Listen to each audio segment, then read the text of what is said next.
Hey,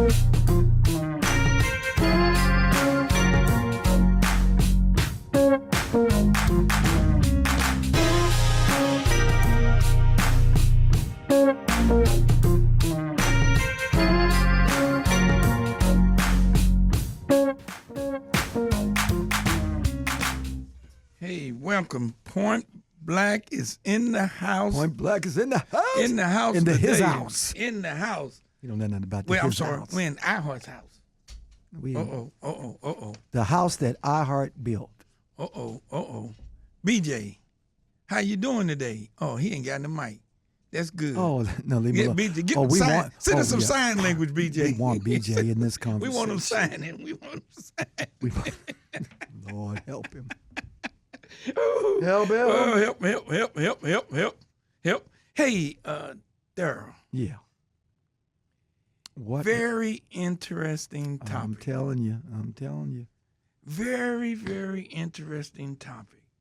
Ladies and gentlemen, now, and it kills me because they use the words orphans. And I don't know if today when you use the word orphan, people actually equate that with what the term is. But just think about it. In the late 1800s, 1900s, Quakers came up with the shelters for the displaced kids after slavery, post-slavery. The Quakers. Mm-hmm. I can understand in that. New York. And then Howard, but when the Quakers did it, they took the children and they prepared them to be for employment, future employment as domestics. Well, I mean, when you think about it, the Quakers, most of the abolitionists were Quakers, and so it makes sense that the line from slavery to freedom and where, and I guess Pruitt to some extent at the beginning, it might make sense, laborers and domestic servants. Yes. But then Howard. There we go. Howard said, no, we're going to create orphan, asylum. And Howard said, we're going to emphasize education over indenture. There you go. Howard said, no, we ain't going to take these babies and house them and prepare them to do domestic work. We're going to educate them. Mm-hmm. And by the time we got to 1955, the early 50s, the Urban League stepped up. Wait a minute now. That quick? Urban League stepped up. By the 1950s, the Urban League stepped up and came up with Adopt a Child to pioneer recruitment of black adopted parents to adopt these black children. And that was as a result of what? Because, I mean, your research, I think, is excellent. You think about it, agencies often denied services to black families. Yep. And so, of course, it would, I mean, hands off. Hey, listen, my hat's off to the Quakers. Abolitionists moved it through. Howard, colored orphan, asylum. Asylum, yes. Wow.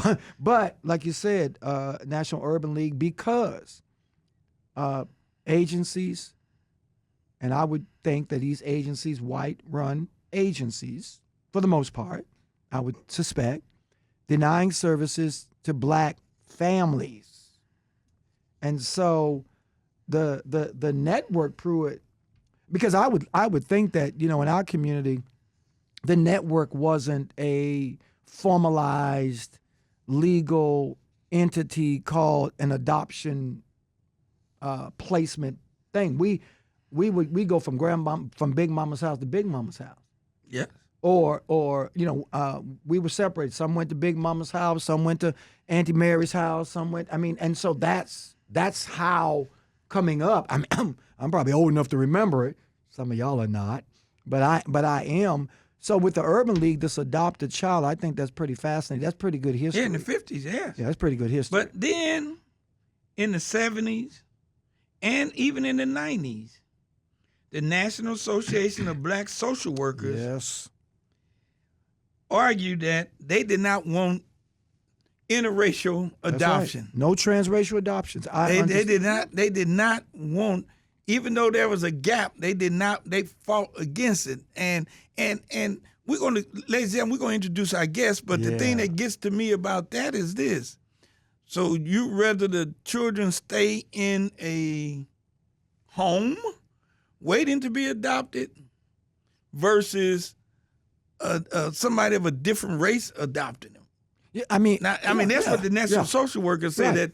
that they were meant. I guess they were saying they were better off being an orphan than they was being adopted by somebody of a different race. But you think about it, Pruitt. I mean, it wasn't just black. Indian Child Welfare Act. Right.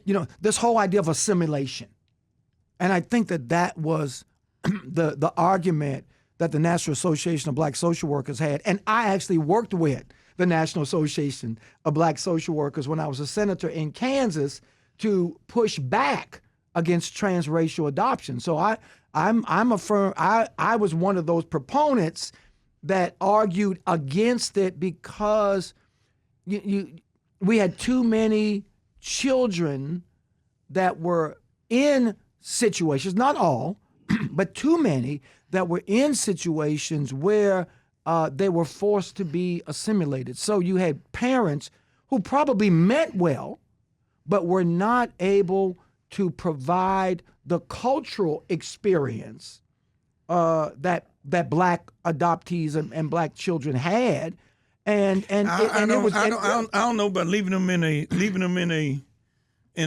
a home, a facility where you're warehousing them. I just don't know if that's a better alternative. But go ahead. But in St. Louis,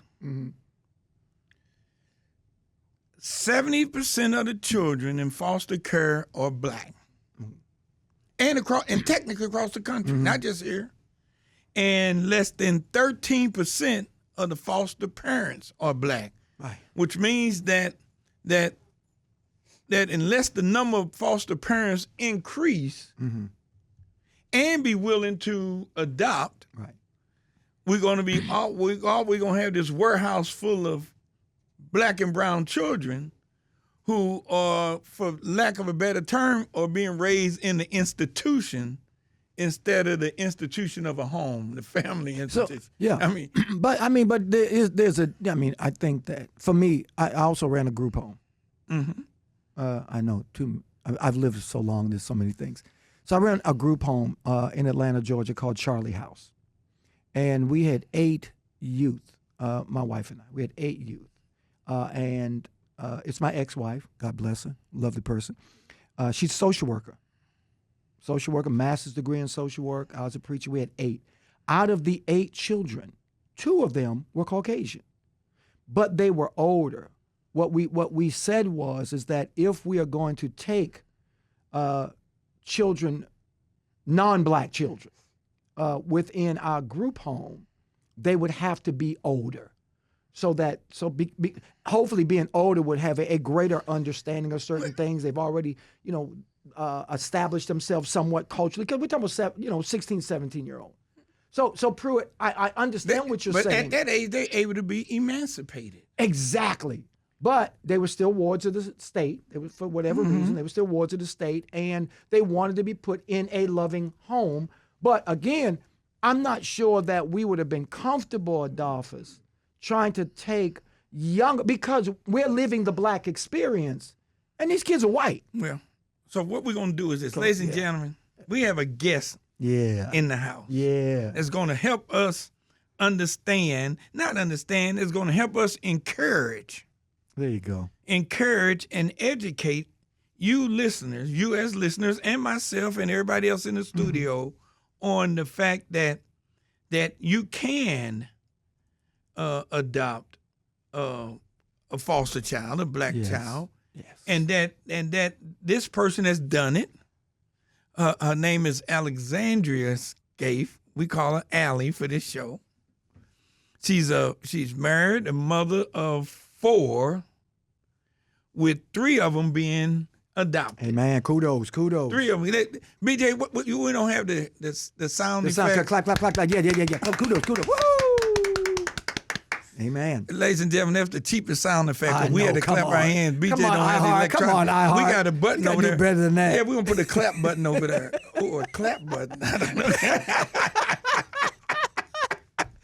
PJ, that's prude. That's A prude. clap button. Whoa. An applause I could button. go somewhere with that, An boy. applause button, I'm just Adolphus. saying. I could. An applause. We want an applause button. Okay. That's not a kinda- clap. No, we want an Not applause clap button. We want an applause button. Vidal, why are you shaking your head? Ladies and gentlemen, our videographer Vidal is shaking his head at me.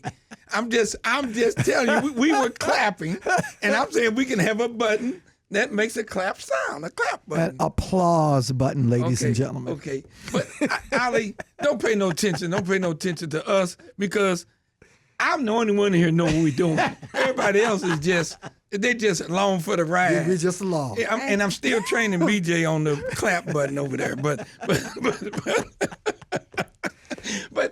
hey, talk to us. You've done a wonderful thing, but tell us about let's start from beginning. Why?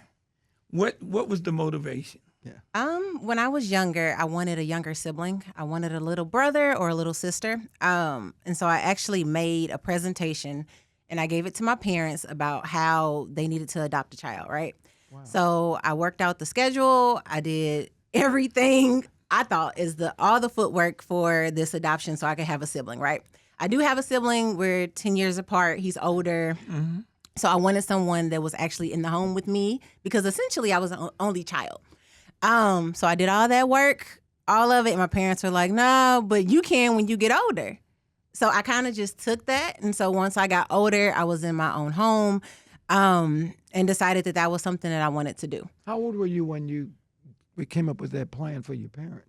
About 11. So you carried that from 11 years old? Yes. Wow. Yes. Interesting. And so we have to take a break. We're taking a break. I'm seeing the applaud machine has gone off. Ladies and gentlemen, we're going to take a quick break and we'll be back with more of Point Blank. With a clap button.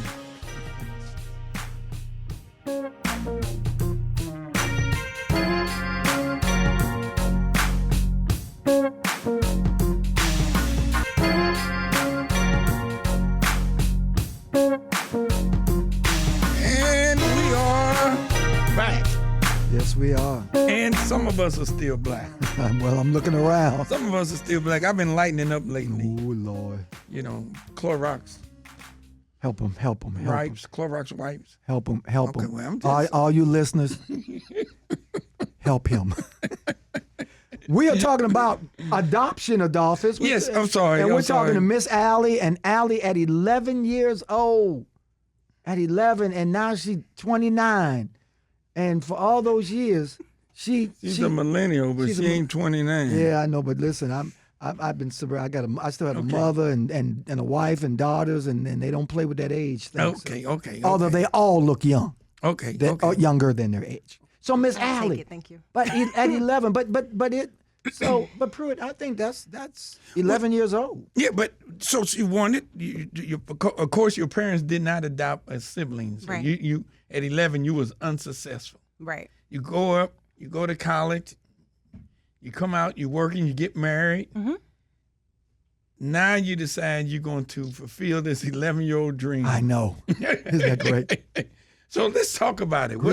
Dreams do come true. What made you at this Actually stage? do it? Yeah. It was something I wanted to do. And if anyone knows anything about me, once I set my mind to do something, I'm going to do it, Okay, regardless of what anyone has to say or anyone else's thoughts. I'm just that type of person. And so I think with my husband, we didn't think it would be so many at one time. But, we're thinking one. Right. And I was thinking one, and then, but it ended up being a sibling group, which is great. Right. That's kind of what happened with that. Can you talk about the background, the sibling group, anything? I got them when they were younger. The youngest came to live with us when she was about 7 months old. The older two were 2 and 4. Good. Yeah, it took a little bit longer of a transition for them just because they were a little older. They had to get used to being around us versus the baby who was kind of a little bit of a quicker transition. Mm-hmm. And then, let's see, she was placed with us in March. And by Memorial Day weekend, we had all 3. Wow. I think that's great. Listen, I mean, as you look at, and that seems to be the hardest sometimes, I would guess, Allie. I mean, because some people want just the one for various reasons, financial reasons or whatever.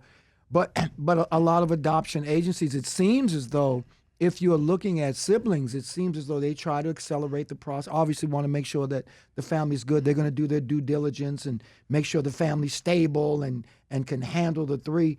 But I'm like Pruitt. In what time period, though, did all three of them end up, from the time you began the process to the time all three of them were in the house? What kind of time period are you talking about? I'm trying to think. It's kind of a blur. That was years ago. Okay. So I would say within a year or so, that's not bad. or maybe a couple months over a year, just from the process of having to become licensed, going through the classes, having to have a home study, having to work with the workers and things like that. It took a while. It wasn't like an overnight type of thing. So no, that was a good piece you just said. Let's now you got me really curious. Yeah. Let's talk about process. You said you had to go through this. Can you start from the beginning of the process and tell us what all you had to go through just to be able to? I originally put in my interest into Children's Division, and so then the worker got in contact with me. And so from the worker getting into contact with me, I went to like a group session, just kind of about it, kind of outlining everything that was going to kind of happen in that process. Right. From there, I had to sign up for classes, and so I took STARS and Spalding classes. So one class was for foster parents, and the other classes if you wanted to adopt. So I took those classes as well. And then from there, one thing that my worker did that I really, truly appreciate is that she said, if you want to adopt, what we're not going to do is just say that you just want to foster. And so I don't want it to be a thing to where you get a kiddo and then their permanency plan doesn't turn into adoption and then that kiddo is no longer with you, right?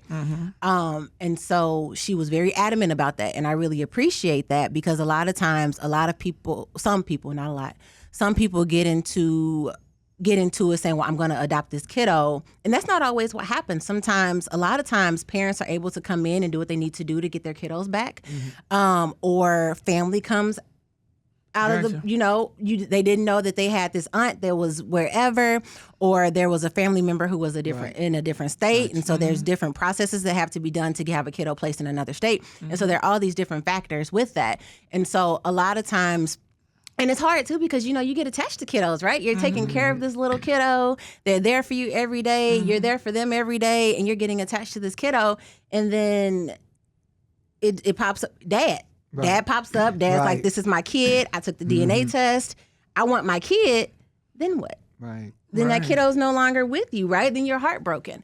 And so I really, truly appreciate my workers saying, no, if this is what your plan is, we're not going to do the rest of that piece. And you took the classes, and next was they placed them? No. So what they do, it's called like an adoption staffing.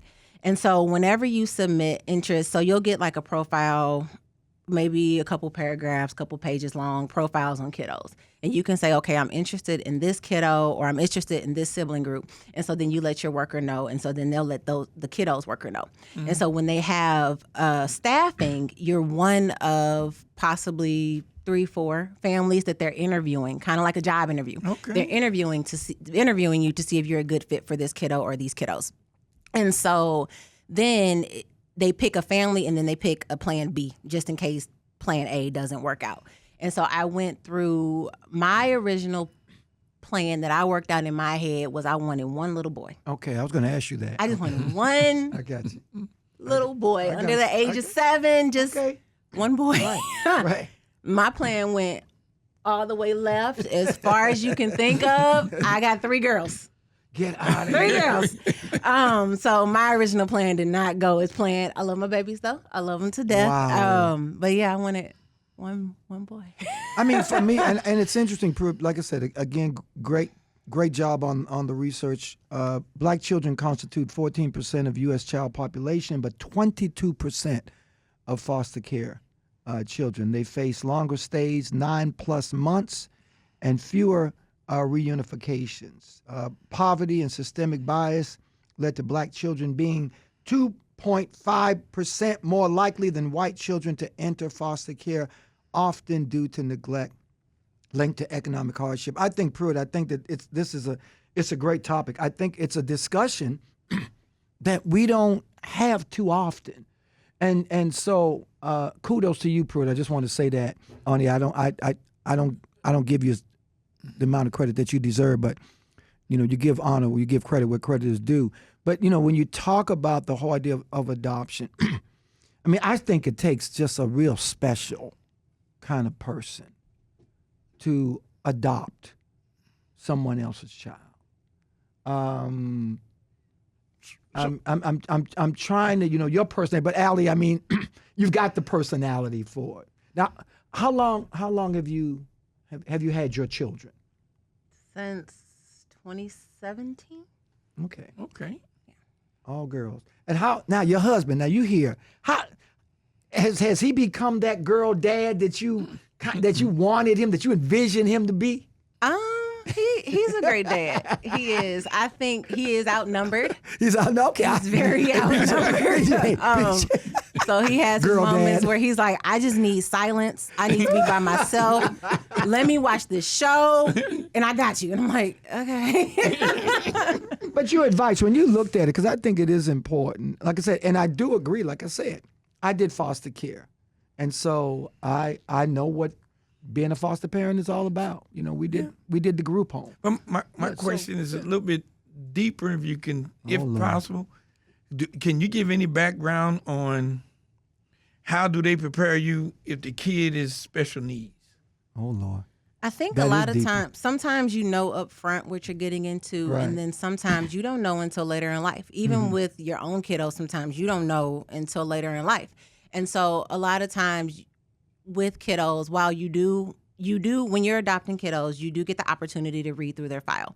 Okay. When they ask you if you want to read through their file, your answer is yes. I want to read whatever I can see from the moment that hotline call came in to everything that kind of transpired in between to where we are now. I want to read that file. I want to know what I'm dealing with as much as they have, right? Right. Sometimes they don't always have every parent's mental health history Sure. or health history or things like that. So everything, things are going to pop up. But I don't think anything, the trainings are awesome. The trainings are amazing. But then once you're in it, it's kind of a surprise sometimes what's coming at you with kiddos Gotcha. and their Yeah. behaviors, or kiddos and their needs that they have if they didn't have them when you first. But in the beginning, do you have an option? To say no. I mean, you're going in. I mean, are you doing a checklist going in saying, as an applicant, I want to adopt a girl, or I want to adopt a boy, or I want to adopt someone within this certain age? I mean, is there a checklist that you're able to fill out?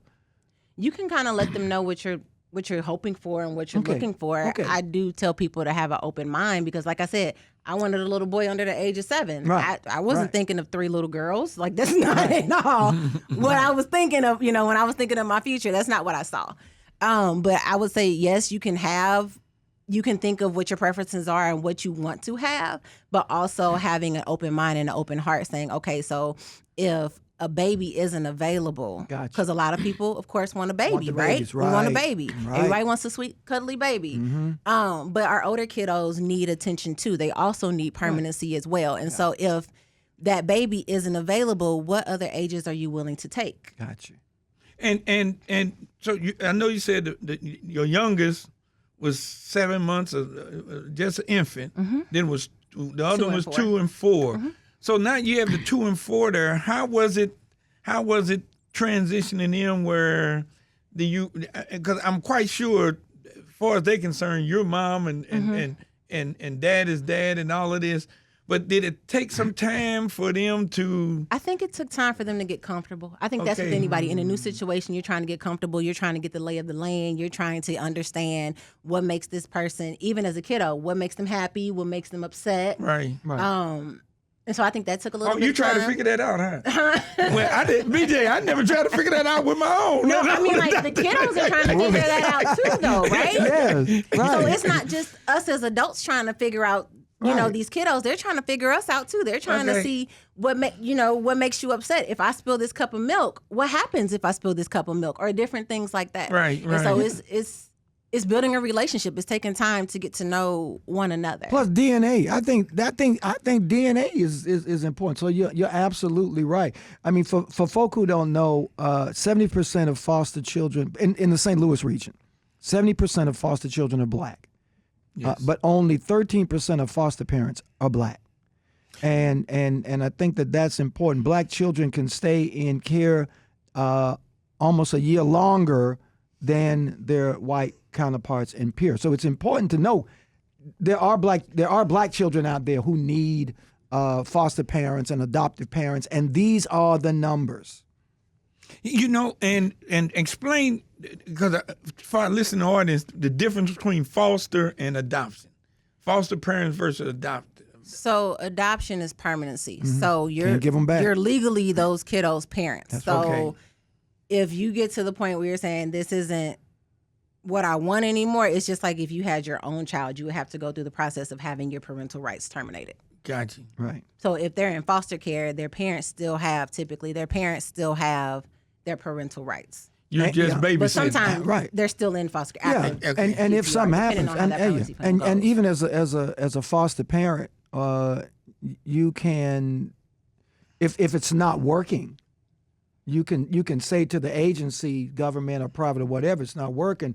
You need to place them in a different home, and so you're absolutely right. So Now, the second question was, now you have the 2 and the 4, and of course, small kids do a lot of stuff. Let's talk about, I don't know if you can, let's talk about discipline. How do you, because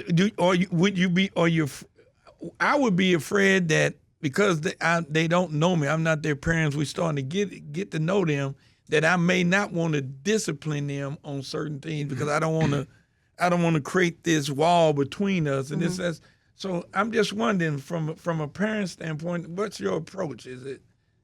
It was a lot of redirecting, a lot of just talking to them, explaining to them, showing them, modeling those behaviors. Got you. Yeah. Got you.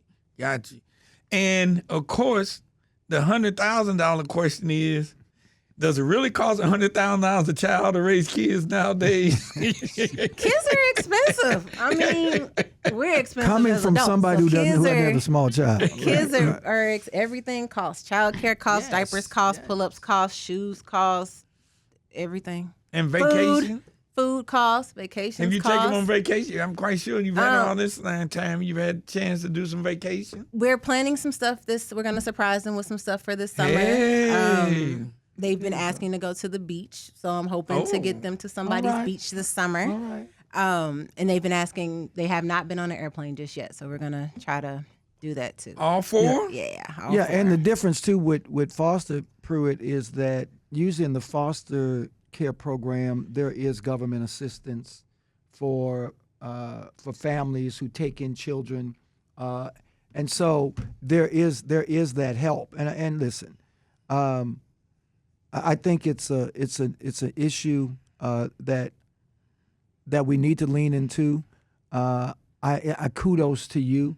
Our hope, I think, with this program is that other people will see the value in adoption and or foster care, because as we said, the amount of black children that are in this program, and at some point maybe we'll bring somebody in to let us know, okay, once they get in this program, if they're not adopted, if they get into foster care, what's the likelihood of them going somewhere else?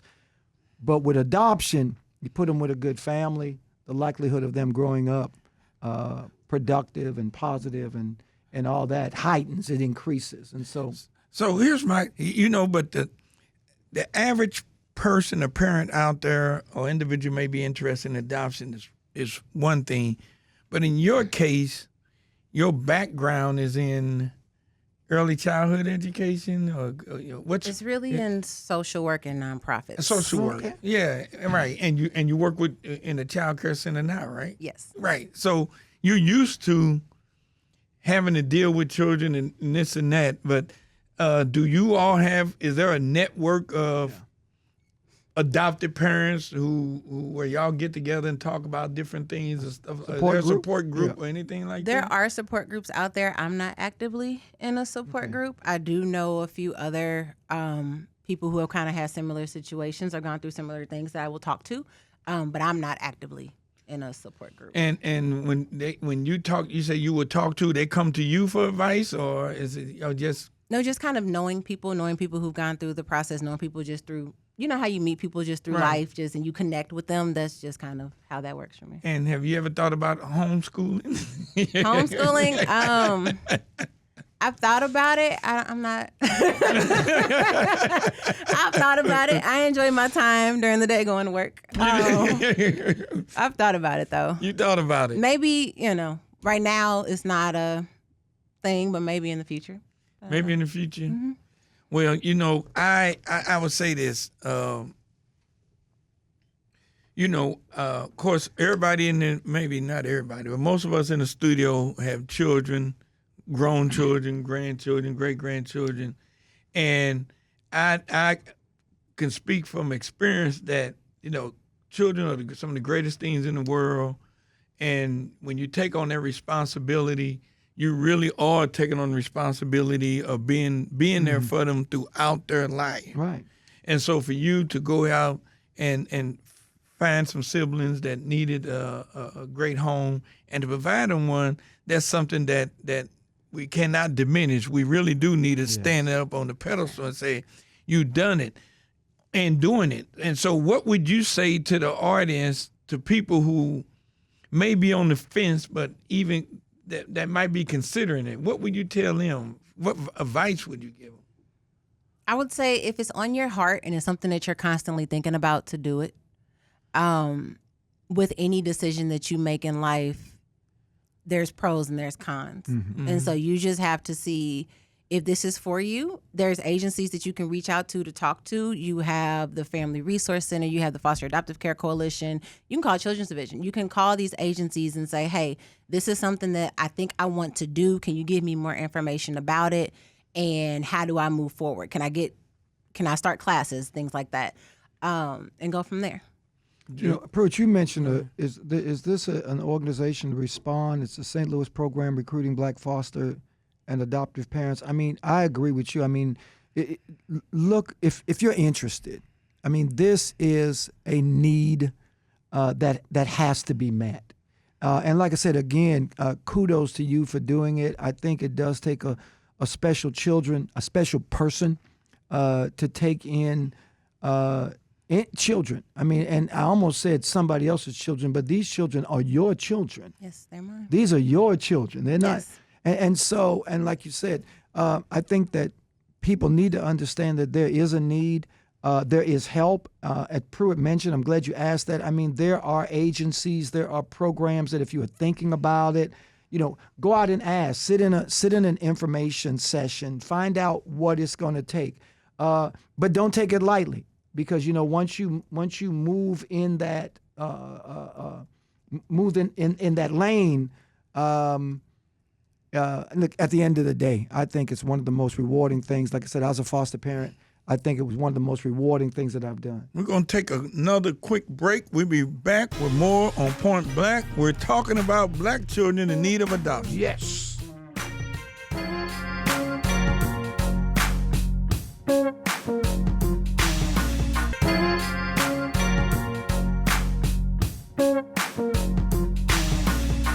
And we're back. Yes, we are back. Boy, but I've learned a lot. You want to adopt? You going to adopt? Are you going to adopt? Are you going to adopt? German Shepherd. I ain't talking about no German Shepherd. Are you? Listen, but you know what? BJ, Even at our ask the age. Okay, you ask the age. Your question. But even at our age, BJ, you think about it though. And I do want to ask our sister this. I mean, Are you too? Answer. Is the age you too old to adopt? Yeah. Can you be too old? Can you be? No, I mean, I don't think so. As long as you can BJ, provide a can you loving be too home old?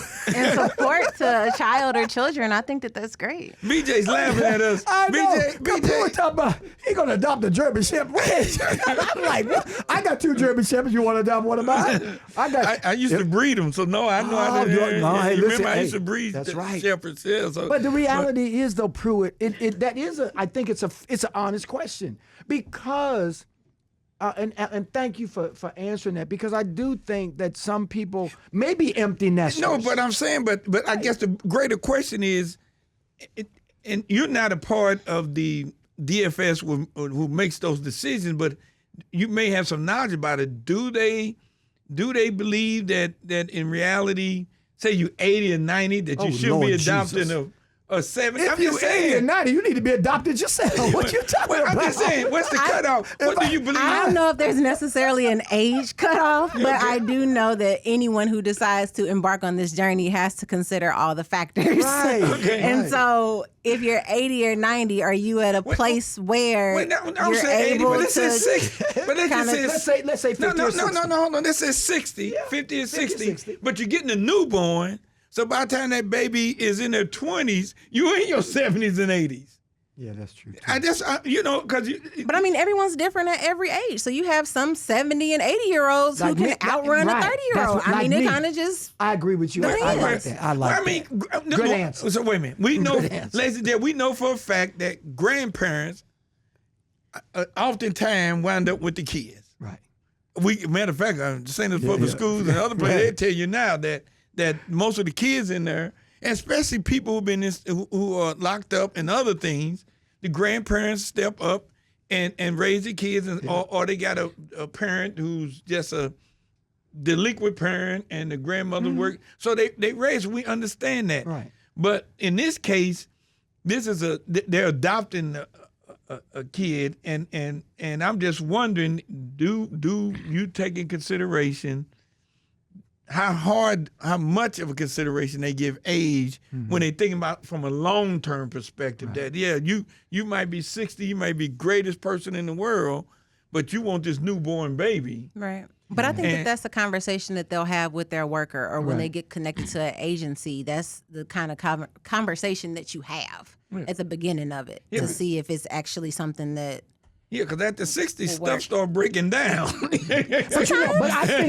I think that, and I'm glad that you linked the adoption and foster care, because I think that there are a lot of older. When I say older, I'm not talking about the age I'm not talking about 80 and 90, but there are a lot of 40, 50, 60-year-olds who are doing foster care because foster care doing a phenomenal job too. And because it is, like you said, Pruitt, is more of a temporary situation. You're able to bring them in, give them some stability for the amount of time they're there, give them some stability. So I do agree with you. I'm like you though, Pruitt. I'm not sure I'm at my age. But again, if somebody is 50, would you be inclined to adopt a child that is an infant versus a sibling or siblings, which are the hardest to adopt? No, I got you. That makes sense. Right. Yeah. Or so you might say, okay, I'm 45, 50 years old, empty nesters. We want to look at adopting a 10-year-old, a 10-year-old and 11-year-old, or someone in that category, that 16 and under. I mean, I'm just saying. I mean, I would consider, and my wife has talked about it, but I mean, not now because I'm a little bit older now.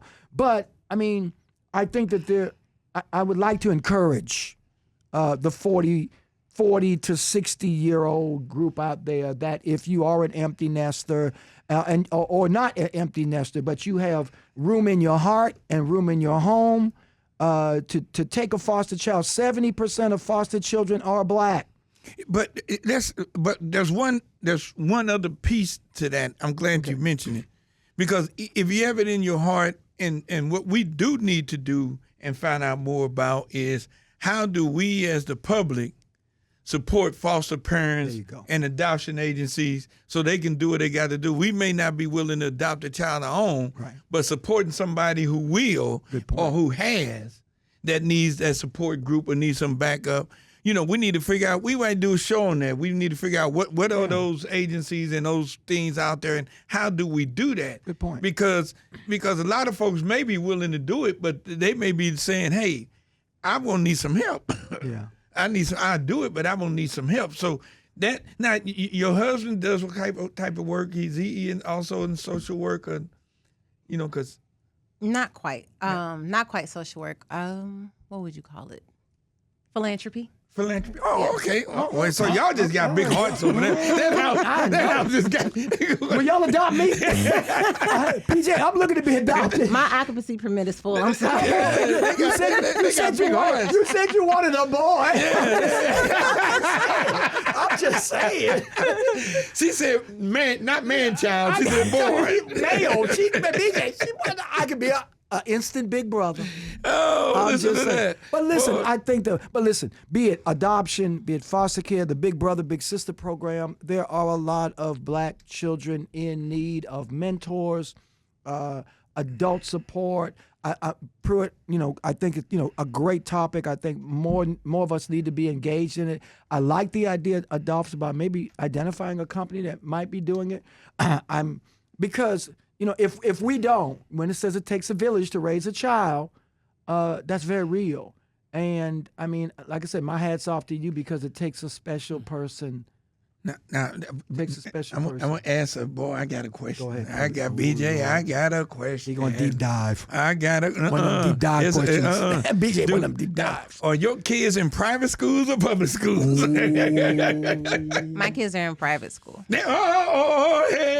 Now, right. now, wait a minute. Okay. Now, that's what adoption Everybody can't and do in it. private school. We've that done is both. expensive. Though. You done I will both? say we've done both. And what age? They've been in there since you said you done both. So you got them. The oldest ones were 2 and 4. Mm-hmm. So how long were they in public school versus now being in private school? You think? About 2 years or so. Oh, okay. And you made the choice because We needed a change. But that was so diplomatic and politically correct. Go ahead, you girl. I'm not mad at you. Listen, we are proponents of quality education. We are proponents of quality education. Get it where you can get it. And sometimes it comes in the public school and sometimes it doesn't. But we are proponents of quality education. But again, just for our listeners, again, please, this is a very important issue. That's what we try to do on Point Black. We at least try to talk about things that are real and relevant and timely and important. And when we talk about adopting black children, we think that's, because if we don't, and they get caught up in the system, because every foster care situation ain't the greatest foster care situation. And so please, you've heard it you heard it here. You heard this young lady and her family at 11 years old. At 11 years old, she had a dream, like Martin, that she was going to be a parent, and she was going to adopt a child. Or a kidnapper. She never had Not that a dream. kidnapper. She never had that dream. That is not Martin's dream. That wasn't even Malcolm's dream. I'm not built for that. At 11 years old, she's going to go out and grab a baby and bring her home. We maintain that the views and opinions and comments of Adolphus Pruitt are not the views and opinions of iHeartRadio or Dr. BJ, the legendary DJ, maybe Courtney's, but not the rest of us in the studio. Call me and I'll let you know who they are. Don't worry about it. But no, it's great. It's fantastic. Yeah. And so, we're going to wrap this up, but is there anything that you would like to share with our listening audience about your just everything you're doing as relates to adopting 3 children, 3 girls, as a matter of fact? Any parting words of wisdom? No, I just really want to give kudos to any and all foster and adoptive parents. It, like you said, it takes a village. It takes a strong person to be a parent in general.